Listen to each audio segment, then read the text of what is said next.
Hello नमस्ते सबैजनालाई। आज चाहिँ म कपाल काट्न जाँदैछु। सबैले कमेन्ट गर्नुभएको छ कपाल धेरै लामो भयो अनि के हुन्छ आफैलाई भुज जस्तो लागिरहेछ लाग्दा आज कपाल काट्न जाँदैछु। कस्तो देखिन्छु म? यहाँ दाढी पनि आइरहेछ है नि। यहाँ यस्तो ठाउँमा गलत ठाउँमा दाढी आइरहेछ मेरो। यसलाई आज पारिदिन्छु एकदम। हामी चाहिँ कपाल काट्ने ठाउँमा आइसकेको छौँ। यहाँ देखिनु अब काट्न त अब खासै मन लाग्दो रहन्छ। लामो लामो काटिसक्यो।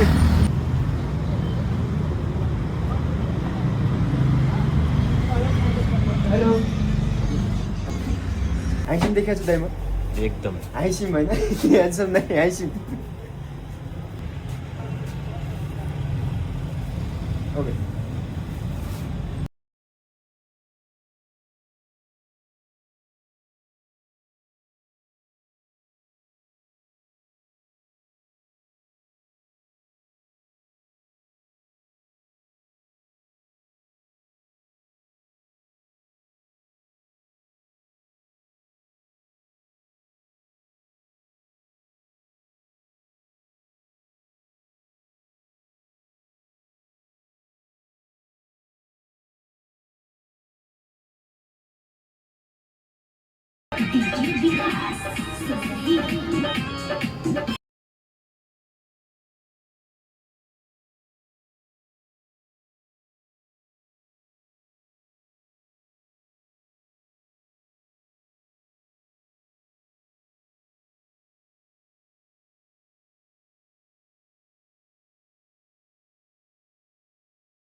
ल मैले चाहिँ कपाल काटिसकेँ होइन। यस्तो बवाल बवाल लागिरहेछ। यो ऐनामा हेर्दा चाहिँ ठिक लागिरहेछ।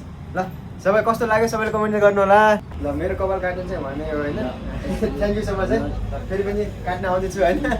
राम्रो लाग्यो नि त बवाल छ। ल हस् धन्यवाद। हस् कपाल काटिसकेँ होइन। कस्तो लाग्छ सबैजनाले कमेन्ट गर्नु होला। मैले चाहिँ अब यस्तै ठिक होला भनेर यस्तो काटेको छु। ल अब कस्तो लाग्छ सबैले हेरिदिनु होला। म चाहिँ अब रुम जाँदैछु। रुम भन्दा स्टुडियोमा काम गर्छु मैले रेकर्डिस्ट। आज फ्री छु म 3 बजेसम्म फ्री छु। त्यही भएर चाहिँ हस् त भाइ धन्यवाद।